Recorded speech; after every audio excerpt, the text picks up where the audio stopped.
I'd like to thank and welcome our honorable trustee members of the BOT our beloved students, our faculty and staff members, the participants and the discussants who will present their papers, and friends from the media and everyone present among us today. We would like to begin the program by reflecting on the lessons from COP27. May we have Mr. Praveen Pratap Singh Pardesi on the stage to take us through those reflections. Mr. Pardesi is an Indian Administrative Service Officer and has held senior leadership positions in the United Nations as the global head of UNDP Geneva. He has been a key player in post-conflict recovery programs in various regions. Sir.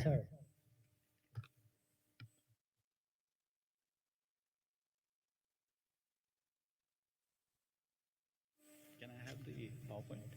There is a PowerPoint which.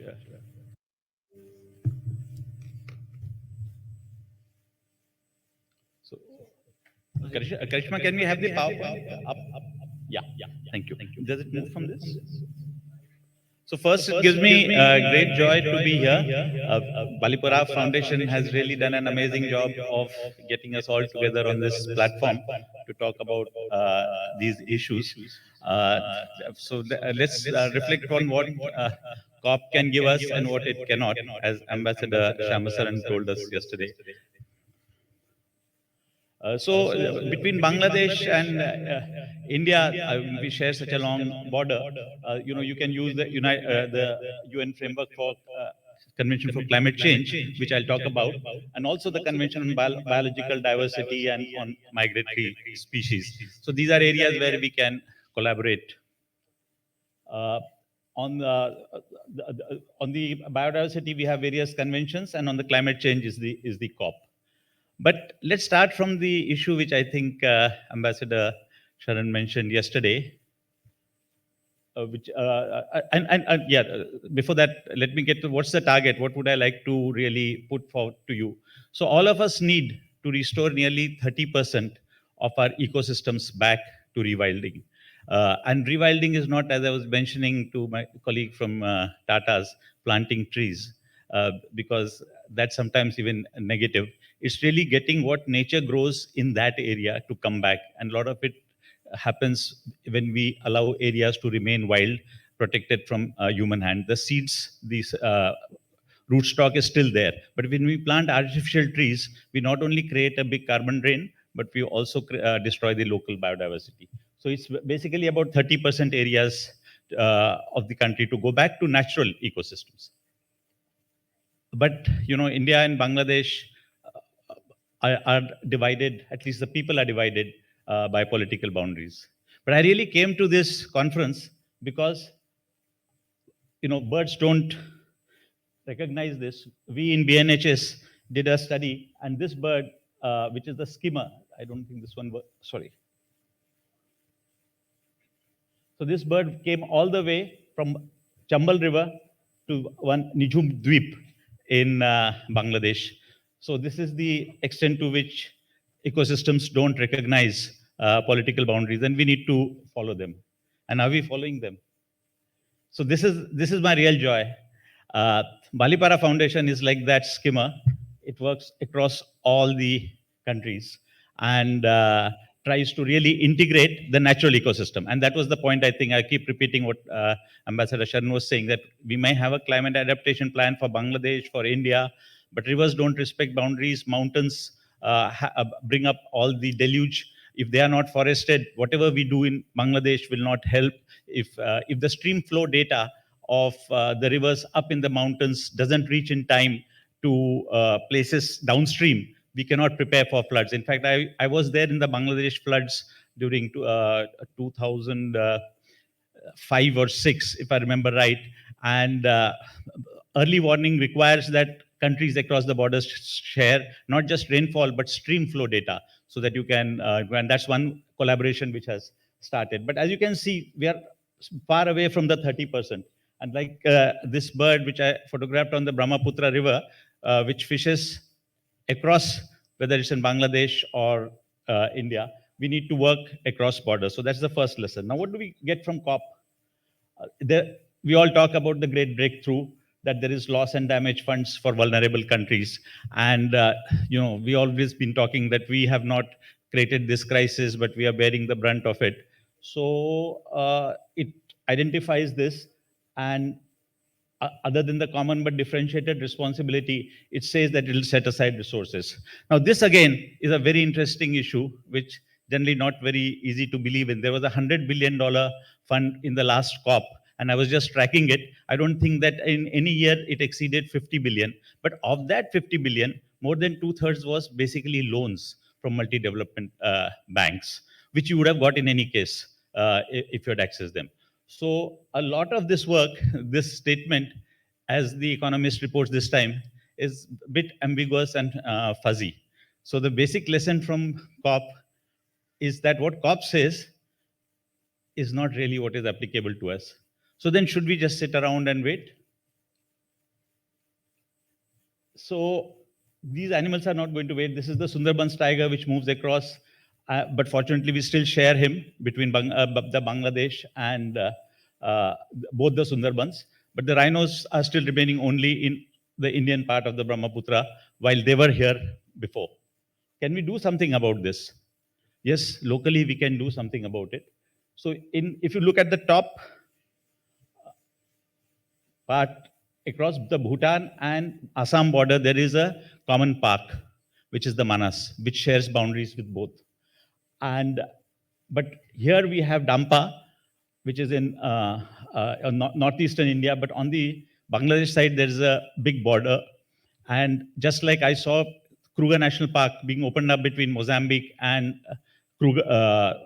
South Africa, and the elephants moved across, this is one big opportunity for a peace park.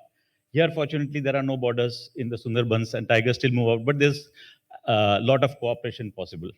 But then again, we'll ask, is there enough funding for biodiversity? Because the theme of today is ecology is economics. And by the way, I don't believe in all the externalities. That's too much jaded. Everybody knows all these things. We've been talking about it since school days, that you have the huge externality of climate change. And therefore, what do we do? And we talk to the world and we keep talking. So people have found solutions for that. And these are the solutions which we can all do. So all of these things, I think, can be implemented and financed locally without waiting for any COP funds. And we have done this exactly. So let me come up with an example how it can be done. So this is an example from Tadoba National Park. And here, the tigers are paying for ecosystems. So how are they paying that? Tigers take lives. So this particular tigress killed about 5 women and had to be shot, which was very sad. But tigers give life. If all we need to do is to manage that correctly. So you see the huge amount of tourists which are coming here. And this is the story of how Tadoba and every single park in Maharashtra has transformed today. So every single tiger is paying for more than 100,000 women in terms of giving her life. So today, if you go in the surroundings of Tadoba, every woman, much before the Prime Minister's Ujjwala Yojana, has a cooking stove funded by the tiger directly. How did he fund it? All the user charges, which were only up to 17 lakhs or $21,000, not only did I raise the fees, entry fees, but made it digital entry points so that nobody could jump the queue. And today, Tadoba or Pench is overbooked for the next 6 months. We even did something else which I wanted to tell you.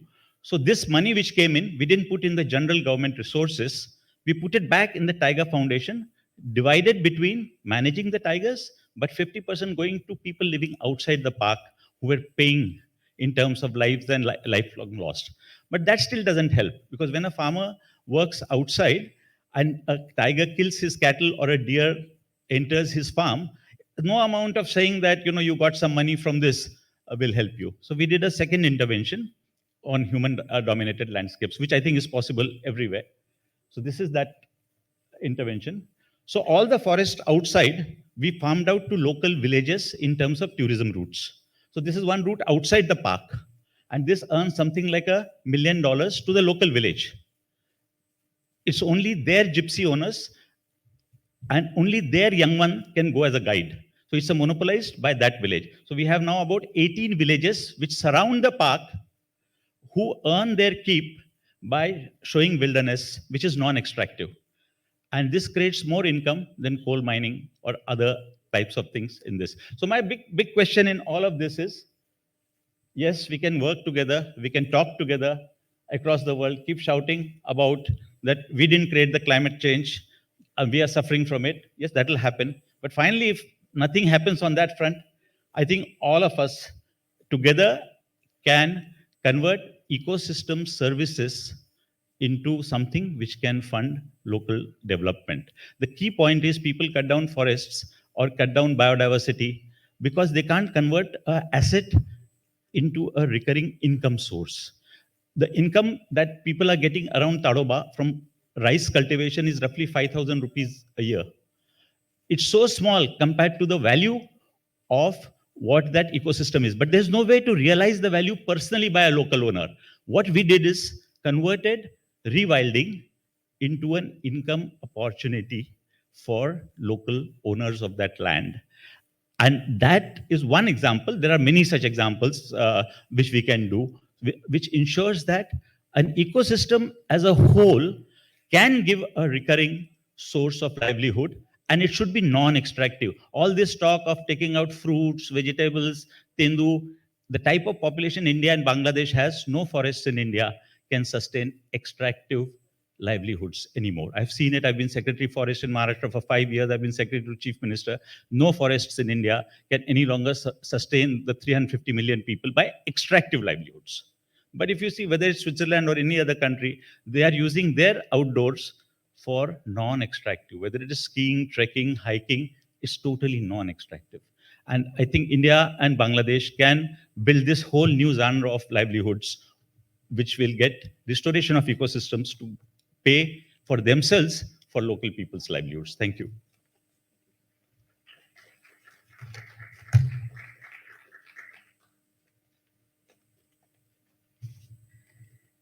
Thank you very much, Mr. Pardesi sir, for sharing such a wonderful presentation with all of us.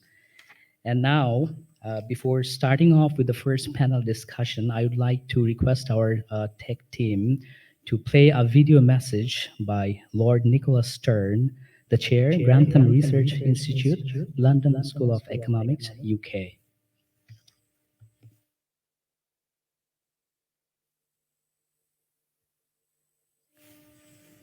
Can we have the video, please?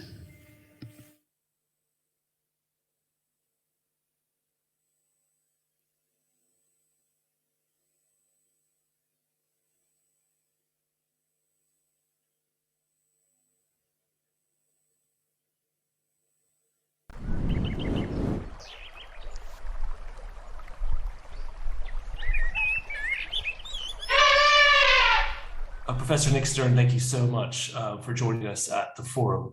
You recently returned from a couple weeks of hard work at COP. Can you just give us your impressions now that the dust has settled a little bit? Where do you think the world ended up at the end of that 2 weeks? I think it's very important to distinguish between the agreement that comes out at the end and all the activities that take place. And now that second part of the story is of significance. It was at Glasgow where the private sector came in big numbers and made commitments and had detailed discussions about what could be done and what they could do. It's a place where countries can work out with the international institutions, with potential investors, what they might be able to do, and they can also set out their plans. So on those kinds of fronts, on the private sector, on technology, on movement forward, on country plans, I think there was a lot going on in Sharm el Sheikh. The agreement itself, I think, was fairly limited. One very important step forward was the creation of a fund for loss and damage. Now we have to think of loss and damage as how a country copes or can cope or is helped to cope with extreme events, both ex ante and ex post. And that is something which has been on the agenda for a long time, perhaps 3 decades. And finally, it was recognized much more strongly than before, and a fund for loss and damage was set up. My concern, though, is that it's all right to have a fund, but are you going to get very much in the fund? And I fear that that's going to be a real problem. On other fronts, the agreement was really not. Professor Nixstern, thank you so much the for joining us tightening of at ambition, the forum. which was so necessary. You recently returned was from necessary a couple of for weeks of hard work was at not COP. really there. Can you just give us your impressions very good, now that the dust has settled a little bit? Where do add you to think the phasing world down of ended coal, up at the end of phasing 2 down weeks? of I think it's very important to distinguish did not appear. the end. So that's an And example. all the activities. So I think apart from the loss and damage, which was of significance, but we'll have to see how big that fund is, it did not move very far on the agreement itself. But I do think there was a lot going on. My own participation there was particularly in association with a report which was requested by the 2 presidencies, COP26, COP27, UK and Egypt, for a report on the climate finance that was necessary to deliver on Paris. So we, Veera Songway and I, working very closely with Amar Bhattacharya, we set that out. We spoke about flows of $1 trillion a year to emerging markets and developing economies by 2030, necessary to finance the investment which is necessary for delivery on Paris. And we showed how that could be generated, the majority from the private sector, but with a big role for the multilateral development banks, and argued that that should be, their flows from the MDBs should be multiplied by a factor of 3 within 5 years for this overall set of flows, including, of course, private sector, to be realized. So that's an example. A lot of discussion around finance, a lot of discussion around private sector. India set out a very good long-term strategy that was announced there. I participated in that session.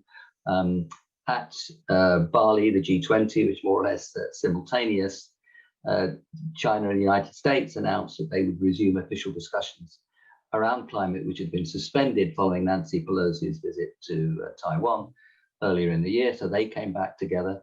So outside the COP, on technology, on private sector, on finance, on some of the country plans, I think a lot did happen. The agreement itself, apart from the loss and damage story, I don't think really added up to very much.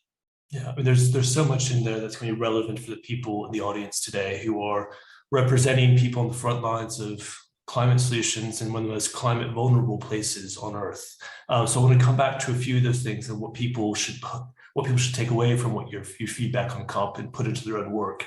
But I want to also just quickly, if you can, look backwards and explain your long connection to this region. It's a place that you know well, where you have very active relationships.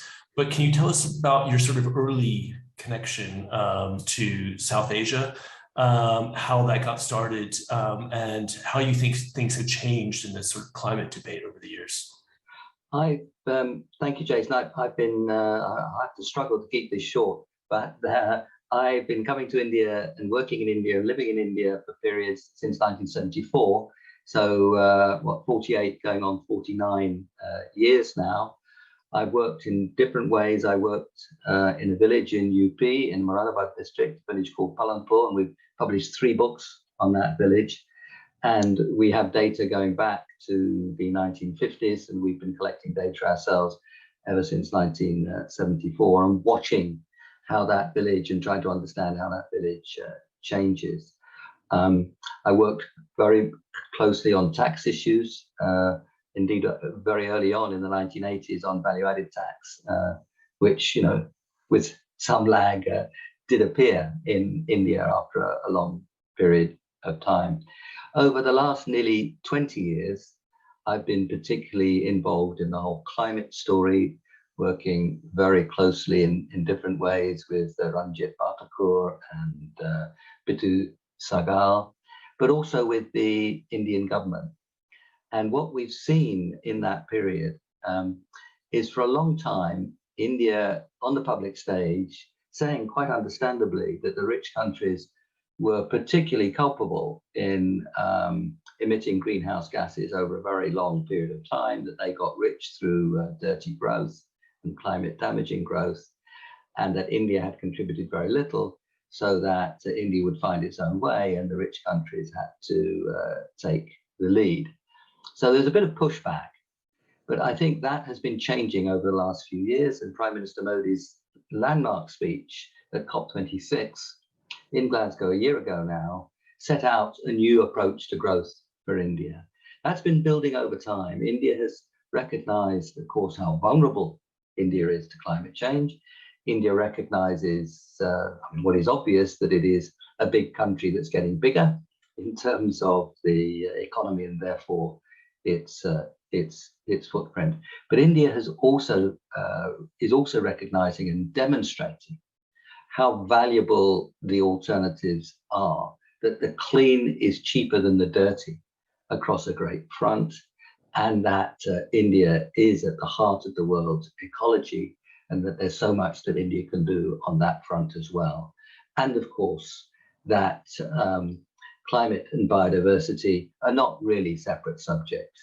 There's no competition, one and the other, that natural capital is absolutely key part of action on climate change, adaptation and resilience, and of course, avoiding emissions and capturing greenhouse gases from the atmosphere.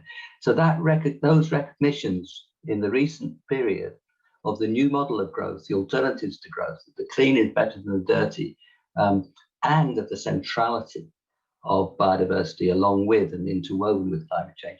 All that has moved in the last few years, and India is now becoming a leader on the world stage on these issues. And it's tremendous that India's G20 presidency is coming now, because India can really take that leadership one stage forward. Yeah, that G20 presidency is something that a lot of people are going to be talking about here at the forum over the next couple of days. And now that the India government has set out a very pro-nature for climate and for people agenda at the center of their G20 presidency, is something that our partners in Bangladesh, in the northeast of India, and Bhutan and Nepal are all thinking about how we might be able to come together to achieve something that's bigger than the sum of its parts and take advantage of the huge opportunity that this historic G20 presidency is really going to give us. So I appreciate your comments about the G20, because I think it's a real chance to focus people's mind around these topics. And for India, a country, again, on the front line of climate change, to stand up and show we've actually got the answers, we've got the solutions here, and we now need the support to get on with them, to set that kind of example. On that point around nature-based solutions and the valuing of natural assets, when you and Sir Partha and others first started talking about these things, I'm sure it was a bit of an uphill struggle with some of your more traditional colleagues. How do you feel now? Do you think actually we're not having to do as much explaining about what we're talking about, the real fundamental value of nature? Is it better than it was 10 years ago, 20 years ago? And where do you think we've landed on that? The discussion is much better than 10 years or so ago. What worries me is the sense of urgency. The next 10 years are absolutely decisive. And I think the argument is in a much better place about the centrality of biodiversity and the critical challenge of climate change and the interweaving of those two things. We're a much better place in terms of the substance of the argument, but I worry that the sense of urgency is really not there when you describe how much we have to invest in clean infrastructure. When we talk about how much and how quickly we have to invest in clean infrastructure, of how fast we have to move in looking after our forests and and planting and restoring degraded land. That part of the story, I don't think, has really got through sufficiently strongly. This next 10 years is decisive. We can put 1.5 or even 2 degrees out of reach by what we do in the next 5 or 10 years in natural capital, in physical capital. And I worry that whilst we've done quite well with the argument, that sense of urgency in what we have to do quickly is not yet there. And that's why some of us are working hard on trying to set out what's involved in delivering on Paris in terms of 3 broad areas: the physical capital side, particularly the energy transition, adaptation and resilience, and natural capital. And those are the 3 big areas that we underline in the Sonway Stern Bhattacharya report, which was published almost 2 weeks ago now, available on the Grantham Institute website. And we try to embody that sense of urgency and show what we have to do quickly.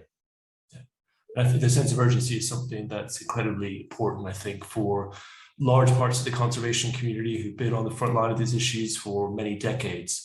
It can be easy to fall into a bit of a business as usual. It's hard, you're chasing the next grant application, whatever it might be, but it's different now and it's upon us. And how we sort of channel that sense of urgency is something we're going to be talking about at the forum. But crucial to that, and facing these challenges dead on, is not becoming too pessimistic and despondent, because as you say, we know what we need to do, we have the plan. So I'm interested in your work. We've talked about the challenges, we've talked about some of the disappointments out of COP, which are all understandable, but what gives you a sense of optimism about where we are right now? I think the attractions of this new approach to growth and development are really starting to appear to people. Cities where you can move and breathe sounds like a good idea, even if you've never heard of climate change. Ecosystems which are robust and fruitful. I think people have their understanding of the value of those to all of life, and of course specifically to resilience and to mitigation. I think those ideas that embody the notion that this is a new form of growth and development, and it's in our hands, and it's really attractive. People can see that mangroves are very good for capturing carbon, they're very good for the shrimps and the tigers and so on, and they're very good for development, and they're very good against storm surges. So I think people can see the general argument that this is a new form of development that's very attractive, and they can start to see the specifics of that, whether it's mangroves or restoring degraded land, looking after forests, building much cleaner energy and transport systems and so on. So I think people can see both the new model of growth and development, but also the attraction of some of the specifics. The problem, of course, is you've got to invest to get there. This new form of growth doesn't, drop out of the sky and land in your lap. You have to invest strongly to get there. You have to finance the investment. And I do think that that will be the central story in the G20 presidency of India. It was set out a year ago by Prime Minister Modi in very much his own way, of course, in Glasgow. He launched Lifestyle for the Environment. He's speaking about development for people and the planet. And I do think that all those lines of argument are really building up now. And I think President Lula is very much on the same page. And of course, the Brazilian G20 presidency follows the Indian. I hope very much that, and indeed South Africa follows Brazil. So that, 3 big democracies across continents are coming now in world leadership. And it will be those 3 countries that set the agenda for the coming years. No longer, I think, the G7. They're very important. They've got to be part of the story. But if you think who's going to set the agenda now for the coming 3 years, India, Brazil, South Africa, and I'm sure that they will work together to drive this whole story, this new model of growth forward.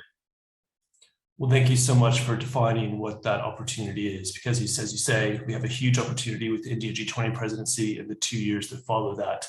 And it's now down to all of us to seize that opportunity and really act. So thank you very much for setting out your view and for giving us reasons to feel optimistic about what we can achieve as well. So thank you very much. I'm very optimistic about what we can do. I worry a lot about what we will do, but that's the whole purpose of this kind of discussion and the activities and the ideas that can come from it. So I wish you the very best of luck for the 10th Eastern Himalayan Naturenomics Forum. Thank you so much, Lord Saran.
On behalf of the Center for Bay of Bengal Studies and the Balipara Foundation, we deeply thank Lord Nicholas Stern, the chair of Grantham Research Institute, London School of Economics, UK, for his precious message and all the reviews that we received from him. And now we'd like to start with the first theme of today's panel discussion that we all have been waiting for. It's understanding the economics of biodiversity. Now, all across the diverse geographic regions of the Eastern Himalayas, biodiversity loss and climate change has resulted in the region warming faster than the global average. The loss of forest cover and biodiversity, along with ecosystem degradation, means decreasing nature capital, which are assets such as land, forests, water, minerals, marine and terrestrial wildlife within fragile ecosystems. This poses major challenges towards sustainable development. And now, to hear more about this theme from our distinguished panelists and dignitaries, I would like to call up Sir Partha Sarathi Dasgupta, Frank Ramsey Emeritus Professor of Economics, University of Cambridge, UK. We have Mr. S. Ramadorai, former CEO and MD Tata Consultancy Services, India. A round of applause for them. Sir. We have His Excellency Shyam Saran, former Foreign Secretary of India and Prime Minister's Special Envoy for Nuclear Affairs and Climate Change, India. A round of applause for him as well. And obviously, the moderator of this session, Ms. Afsara Binte Mirza, the lead of Environment and Climate Change Network Youth Policy Forum, to come up on the stage and take your seats, please.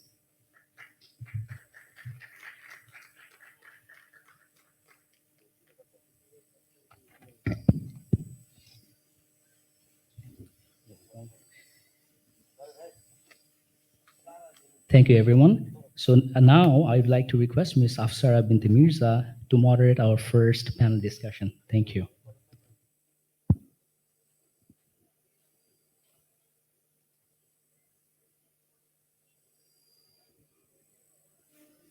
All right. I'd like to request our people to have a microphone on stage, if that's possible, for the moderator of this session. Can anyone give me a microphone, please? Thank you.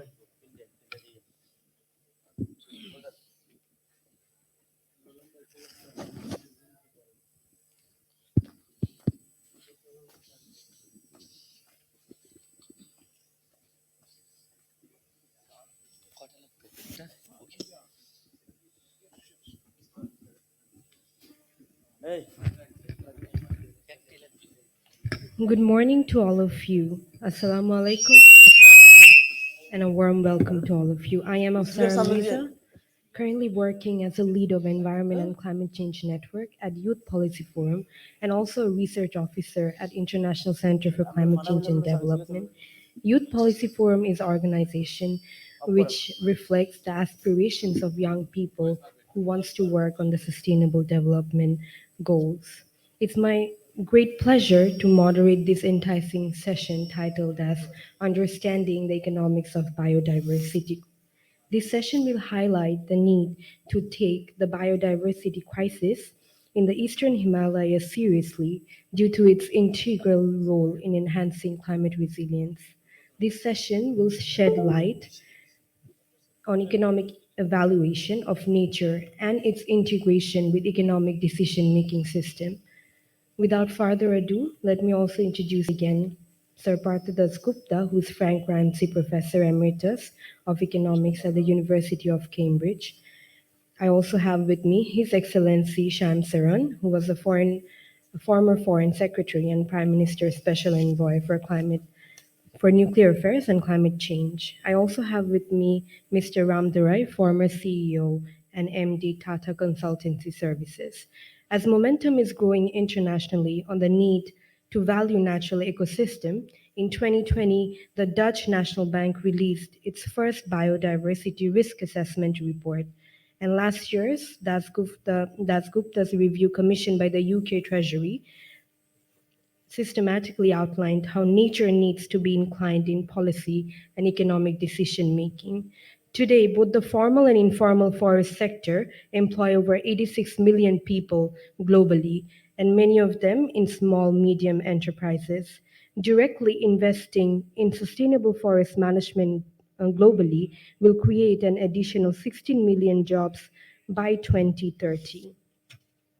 The next 10 years are imperative to place ecology and biodiversity at the heart of climate crisis to meet the region's growing climate threats to its water ecosystem, to its food ecosystem, and especially to keep the people who are left behind the farthest, rural communities at the heart of climate agenda.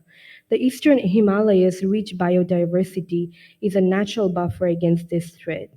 However, the key challenge is putting biodiversity on the regional policy agenda on par with climate crisis. So let me start with the panel discussion with a brilliant lineup of panelists. And first of all, I would like to ask all the panelists that how would you define the economics of biodiversity and why do you think it's the prime time to think about this? Thank you.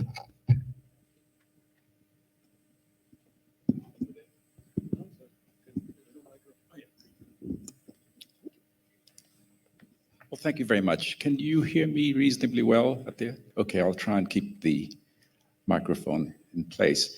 But it's a tall order, the question that you've asked. I recently published, 2 years ago, I published submitted to the Treasury, UK Treasury, the economics of biodiversity, or my version of it, with the outstanding team that the Treasury provided me. And I'd like to pay some tribute to an unusual funder, if you like, namely a finance ministry interested in biodiversity. It's a remarkable phenomenon, and they've been very supportive subsequent to the publication of the review, by maintaining part of my team for another full year for dissemination purposes. And of course, there were outstandingly good civil servants who worked with me.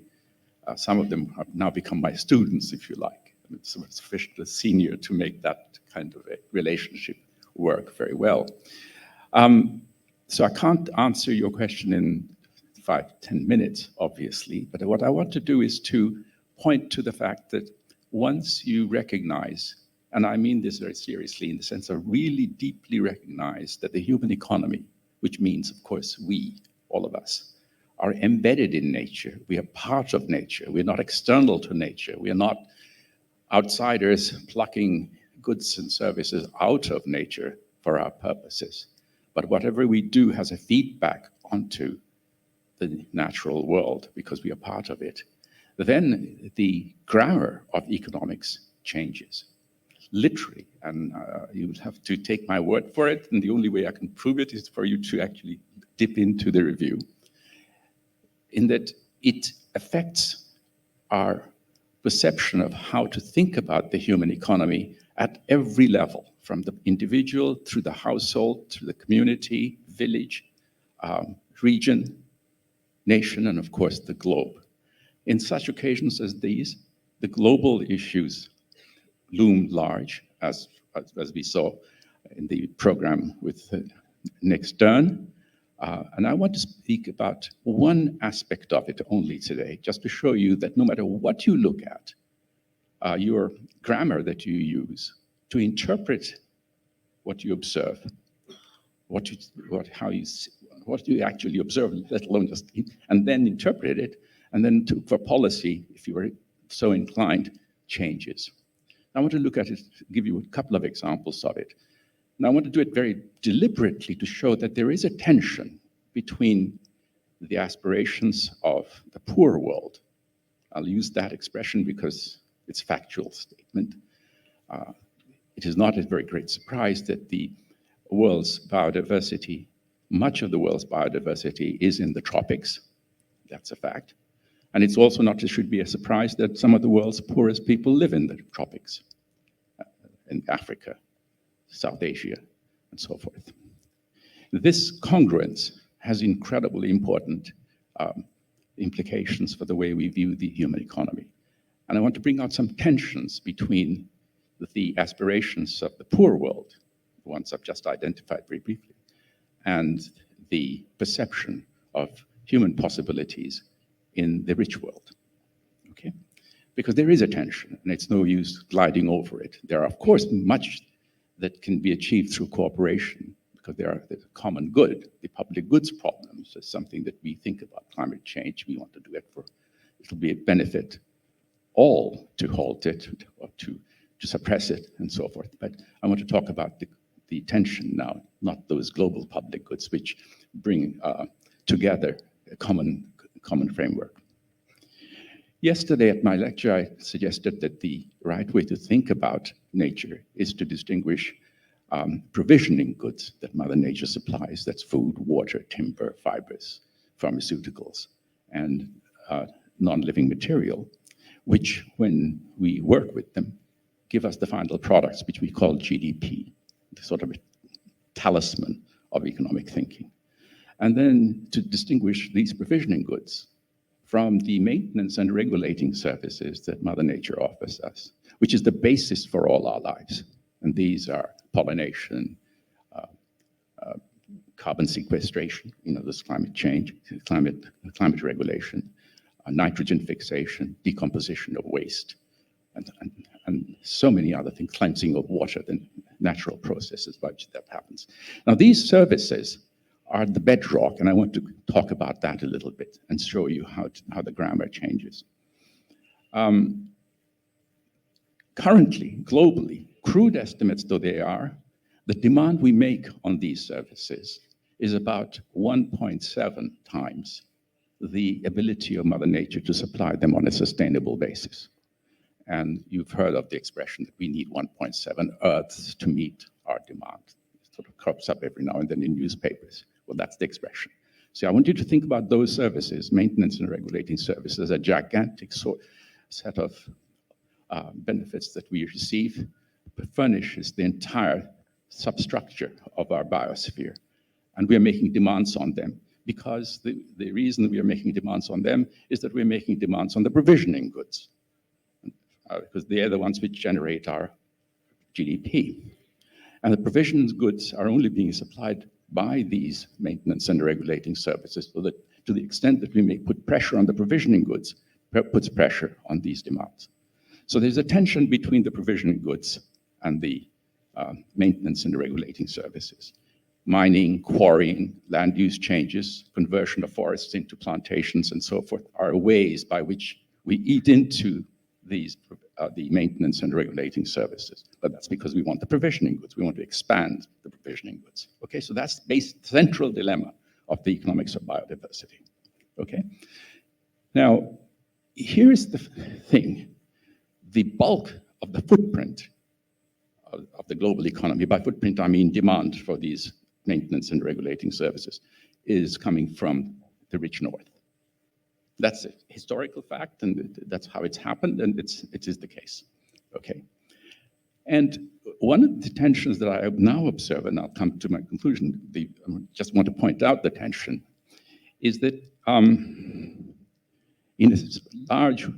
in recent discussions that's taken place in the UK, which is where I live, I've observed the West, or the North, if you like, the industrial, let's call it the industrial countries, have essentially outsourced their need for biodiversity.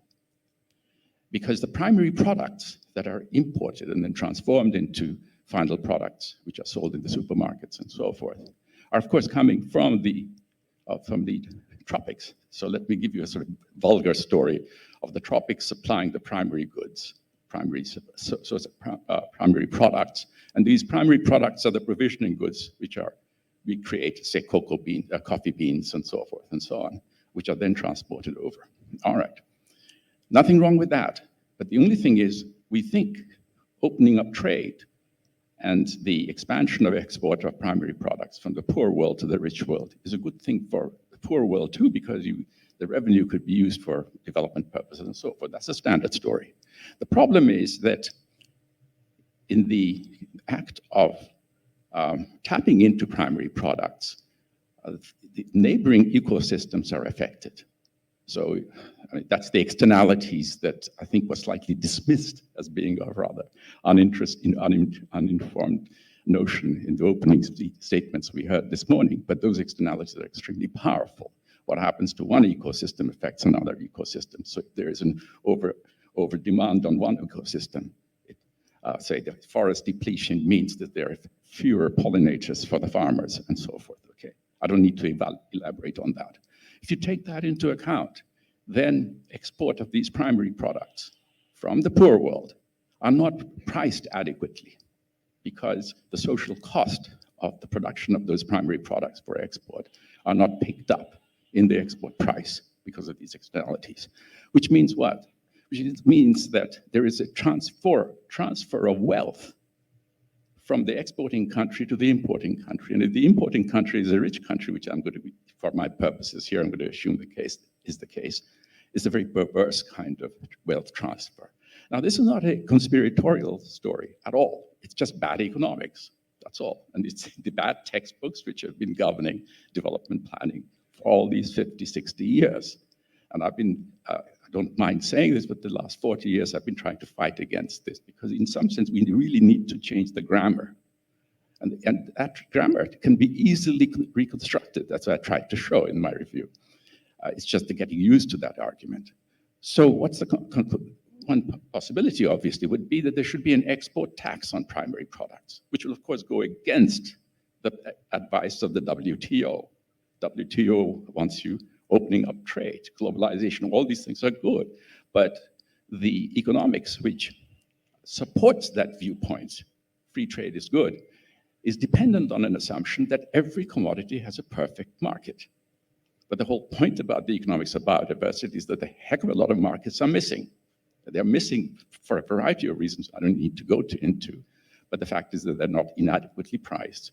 So we need some kind of an export tax. All right.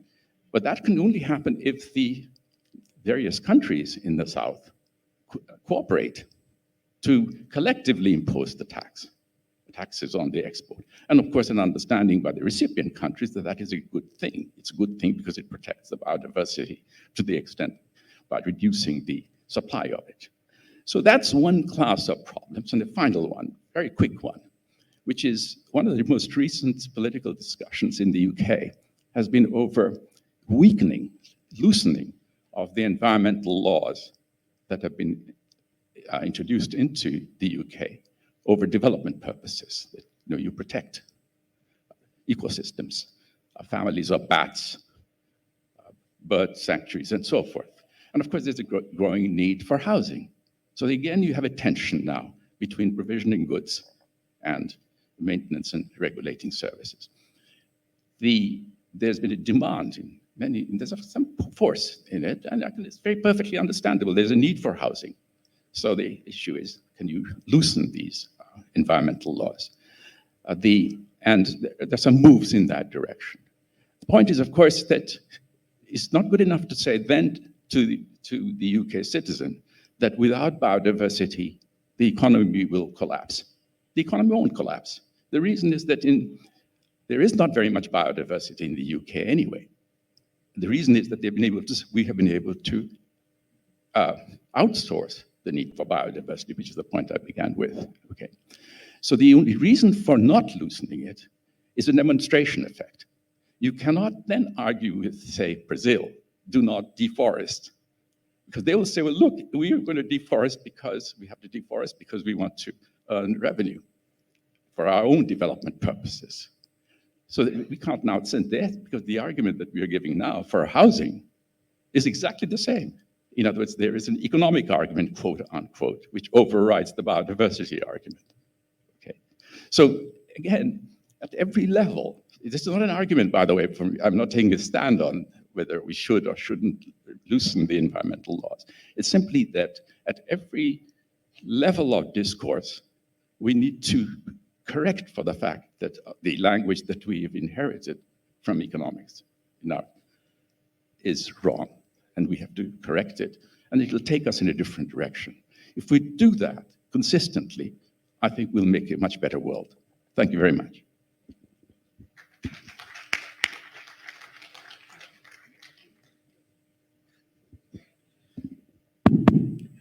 Thank you very much. I think you have set out the the kind of challenges which we face in dealing with the issue of biodiversity and how it relates to the manner in which our economic systems work. Let me perhaps give a different perspective. So even in terms of the economics that we are talking about, we find, for example, with the industrialized West, a great deal of emphasis on intellectual property, because intellectual property is what generates wealth, generates income. And there is a case for very strong protection of intellectual property. If I go back to many of the discussions one has seen, for example, in the Biodiversity Convention, where we have been talking about how to preserve biodiversity, there the industrial West usually takes the opposite kind of stand, where the kind of intellectual property which is embedded in a lot of, for example, in the Eastern Himalayas, it is very, very rich in biodiversity, a lot of, herbal medicines. There are a lot of, organisms which have a intrinsic value. But in terms of putting a price on those, in fact, that is always resisted. That becomes like a common heritage of mankind. But that is not the case with respect to other, intellectual property. So there is a certain kind of, shall I say, imbalance in the manner in which we look at what produces wealth, what produces income, and who is entitled to that income and wealth. So this is something which is very important to address, because what I see, especially in the Eastern Himalayas, that there is a tremendous loss of biodiversity which is taking place, which is creating wealth for somebody else. But it is a huge loss, a loss of capital for this region. So that is one aspect. So there is an element of injustice which has to be acknowledged, and it has to be addressed. Second is with respect to what we have been talking about. How do you attach value to, or how do you attach price to biodiversity resources? Now here there are our accounting systems, for example. If you just took the aspect of discounting into account, what is the rate at which you discount the future? And the whole aspect of intergenerational equity is linked to that. Now, if present consumption, present living is to be counted as much more valuable than in the future, obviously there will be a tremendous destruction of the natural wealth is there, because it makes sense to use it up for meeting current needs rather than to be thinking in terms of what you leave for the future generations. So how do we adjust our accounting systems to make it more aligned with what we morally or ethically say we should be doing, that we should be taking much more into account the aspect of intergenerational equity. The other aspect is very simple. What you cannot measure doesn't count. And this is the case with a large part of our biodiversity assets, whether it is rivers or whether it is mountains. How do we the Himalayas, how do you value them? What is the price that you attach to this? Many of these things are very intangible in nature. And yet, if we have to preserve this biodiversity, we need to have some way of putting a certain price to it. Lastly, I would like to perhaps step back a little and say that the time has come where we really cannot separate things like biodiversity, say, from climate change. There are inter-domain connections which more and more we are beginning to see. And unless these are addressed in a somewhat more comprehensive manner, there is very little chance of being able to really get over this challenge. To give you a simple example, the biggest carbon sink in the world are the world's oceans. Okay. Now, the biggest problem that we are facing today is the dumping of plastics into the oceans. More and more hazardous material being dumped into the ocean because, what does it cost anybody? You just throw it into the ocean. But that means that the chemical composition of oceans are changing. That means the capacity of the oceans to actually absorb larger and larger quantities of carbon emissions is diminishing year by year. And that is, of course, a climate change impact, although it began with a biodiversity impact. So unless you look at that connection, it is very difficult to resolve this issue. Also, by the way, this also addresses another challenge which we face, which is health security. Because the fish eat microplastics, that gets into the food chain, that then affects the health of all those who are consuming that fish. So now we are beginning to see all the different interconnections which are there amongst all living systems. And that sense of that we are actually part, as you said, not man against nature, but man in nature, that particular aspect is becoming actually very, very apparent. That unless we look at those interconnections, all the fragile threads which actually link humanity together, we will not get very far. Philosophically, I saw when reading about biodiversity, that biodiversity is really like the library of life. It's the library of life which is actually being put together by millions and millions of years of evolution of a huge number of organisms going through many ecological changes on the earth as well as in our universe. And this is really the accumulated knowledge that is our legacy.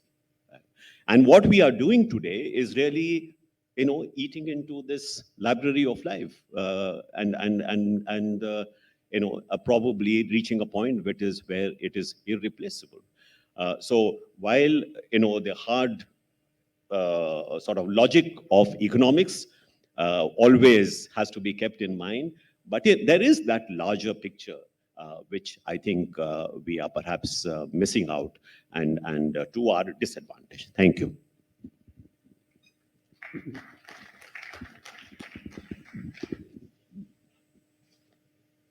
Good morning to all of you.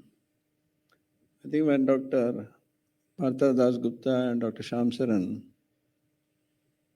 they have more or less covered everything with regard to a time where everything has to be turned upside down.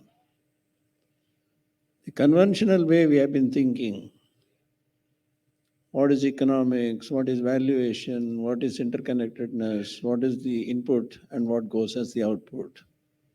The measurement systems are very much in place to address some of these things, which we have been doing for the last hundreds of years since the Industrial Revolution began.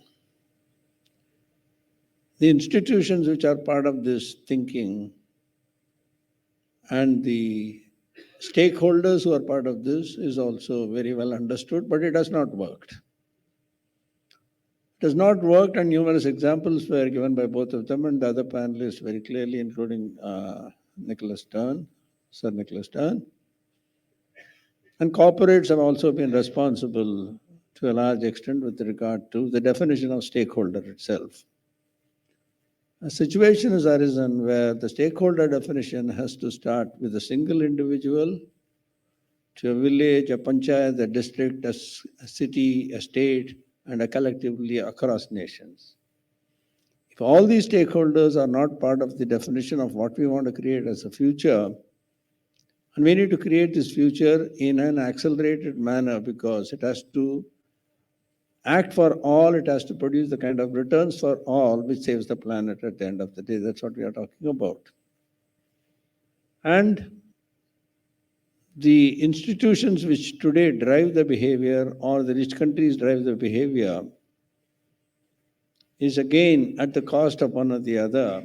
And somebody is going to lose, somebody is going to win. But all of us lose because the climate change or the biodiversity is lost forever, which ultimately will result in no production or no kind of services, and the goods and services doesn't make any sense at the end of the day. What is missing, in our opinion, is for everything we need some methods of measurement, some of the tools which are relevant for the future, and we have the set of tools to address each and every one of them very clearly, very correctly, and the tools must result in some data to say that this is the proof of what we are suggesting. If the data analysis and the tools are not available, then we'll be only talking theory to say that it must be addressed, and it must be addressed very rapidly, but we don't know how to address it. So the research to the tools that become available has to be accelerated, so that's how the conventional corporates think in all the time. Okay, how do I implement, and what are the kind of tools that I can do to implement, and more importantly, prove the proof of concept to a production, to a large-scale deployment, so that it touches millions of people or millions of customers or millions of communities that we need to address. Once the tools are given, then it is a question of, are they using technology for global good? Whether it is the sensor technology, whether it is the AI/MI tools, it's the digital platforms, whether it is the measure, and then keep giving the feedback loops. A systemic view is what I'm talking about at the end of the day, if you want to address any of these. Most of the programs which you do is we implement once but replicate 100 times. If the replication is possible 100 times, suddenly you see that the entire banking industry has transformed, insurance industry has transformed. But now if you take these inputs as nature as one of them, and we have the tools necessary and the technology necessary, then we can certainly replicate it across the globe. It's not that I do something and then I keep a price for it and I'll give it to you only because of the intellectual property, etc., etc. And those kinds of models will not work.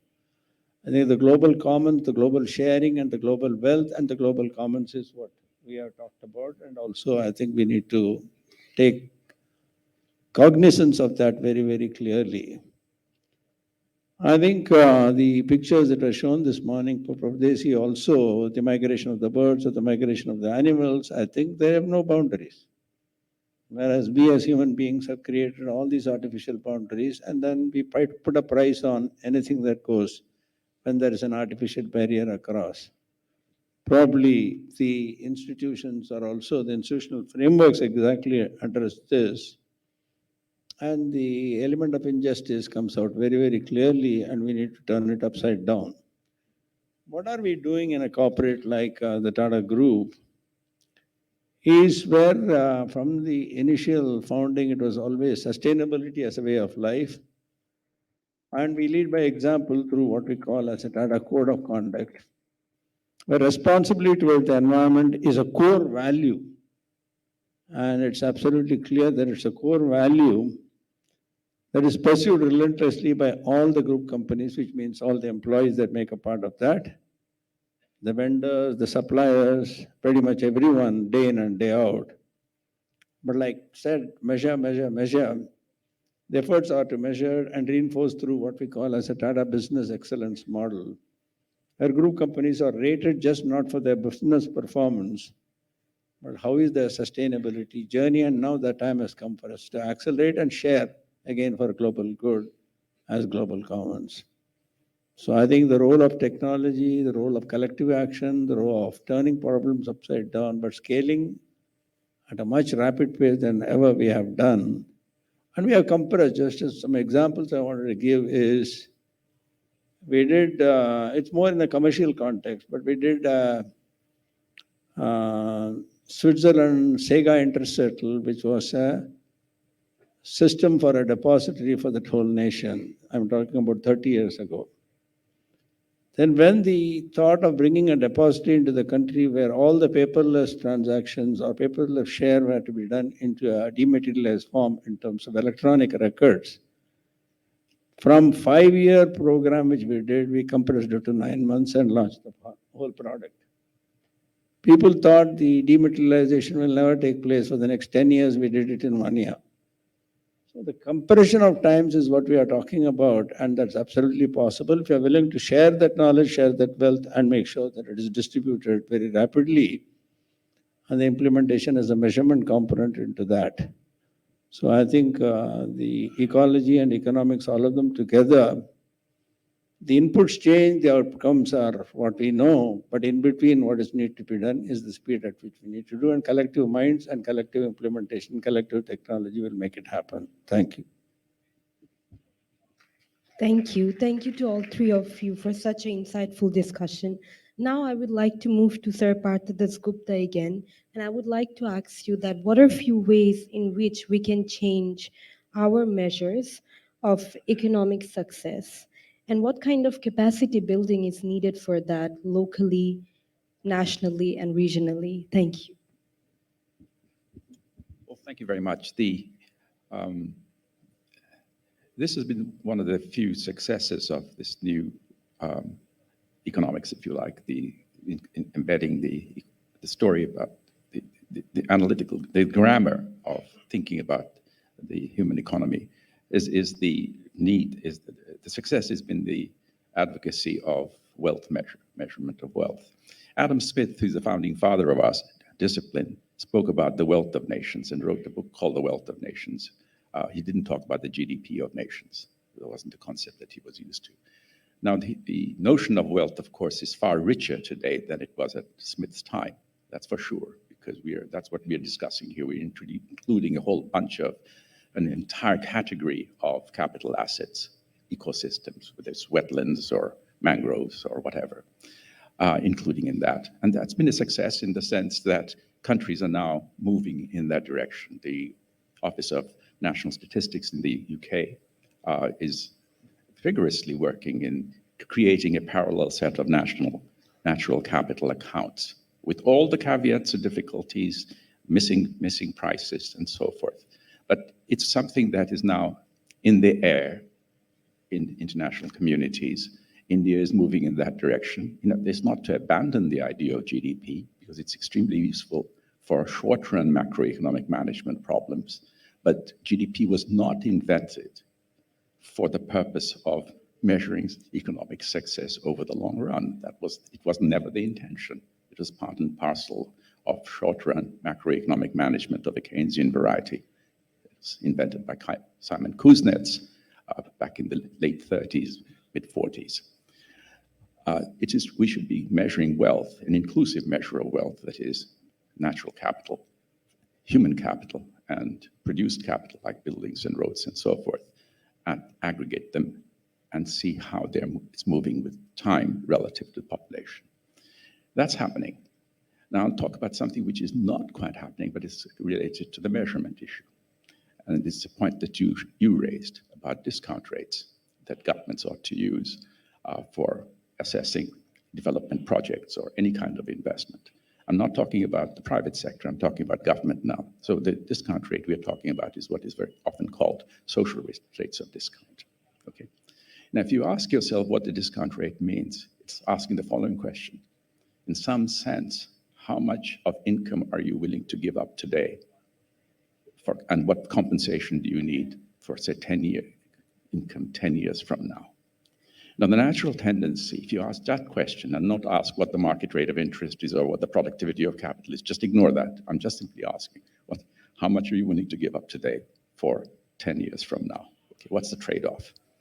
Now, in answering that question, even at the individual level, you'll ask, am I going to be richer 10 years from now, or am I going to be poorer in 10 years' time?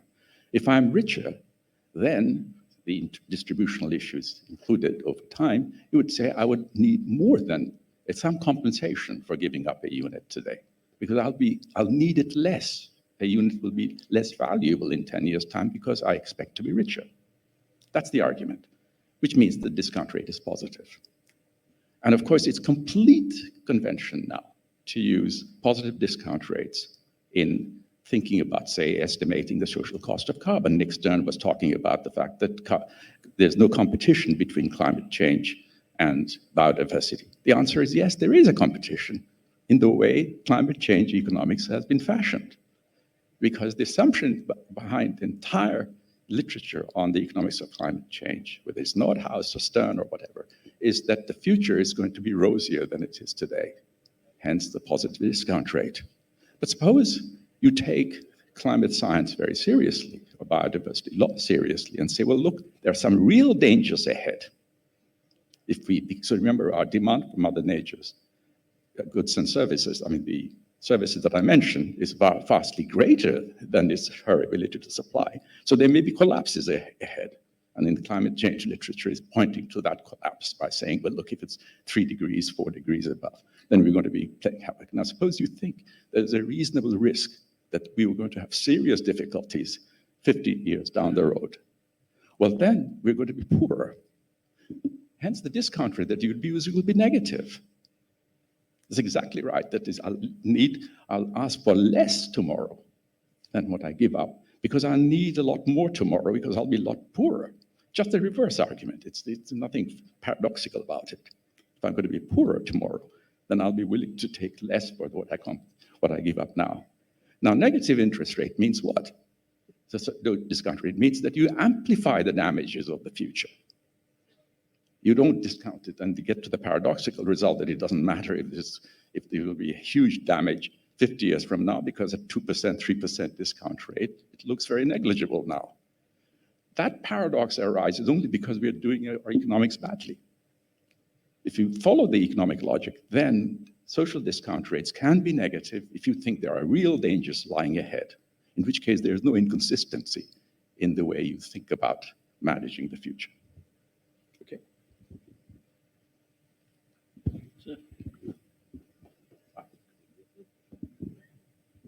You have time? I think we have to wind up. So let me just say a few concluding words. The way I look at it, and not as a professional economist, but the way I look at it is that, it's a question of, does price determine value, or does value determine price? So ultimately, to me, it would appear that what underlies the kind of issues that you have raised, why has economics not, in fact, done this better, is precisely, I think, because the value system that we are living by has not allowed us to do that. So if, for example, take our own country like India, it has a traditional kind of a civilizational attribute, which in fact value sustainability. That is, don't take from Mother Nature what she is not able to regenerate. So that determines, what is the level at which you do your extraction in a sense. Secondly, you take a more recent example.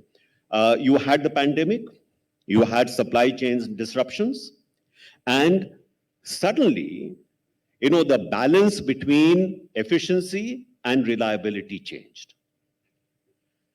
So while much of our modern economic system was based on, just-in-time, production processes, raw materials should not be, kept in reserve. There should not be inventories because, you can do this very, very quickly with the kind of, logistic systems that you have. And yet, when you had a disruption, suddenly people became aware of the value of reliability, the value of having some kind of, risk aversion. And immediately, therefore, the value of that changed in a sense. That it was no longer a loss in order to actually keep inventories. So the point that I'm trying to make is that, the price, I think the way to look at pricing and how do we do the right kind of pricing, ultimately we have to look at the value system underlying it. And I think much of what you see, finally, I would like to point out, whether it is the 5th IPCC assessment or whether it's the 6th IPCC assessment, finally they have come to the point that unless there is a civilizational response, unless there is a whole of society response, it is very difficult to see whether we can really meet the targets that we have set ourselves, for that 1.5 or even less. Thank you. I'll be as short as possible.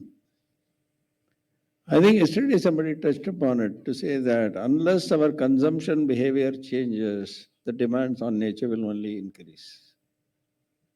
The consumption and the conspicuous consumption and the demand explosion we are seeing even for a short period during the COVID, it was less because of the supply chain disruptions, but it has come with a big bang in terms of demand on the needs. Second thing is this inequality in terms of the wealth versus not wealthy is only again exploding, which is a very, very serious issue across the globe. So to address some of these things, how do you build the capacity, how do you understand these challenges has to be understood. But the one point which Dr. Shyam Saran also made, civilizational culture with regard to how do you do more with less. Simple thing, but it has to be incorporated or institutionally made as a way of life. So that the questions we need to ask are, why do I need 5 houses? Why do you need one house with 8 rooms? I think we have to ask, go back to these fundamentals to ask some of these things.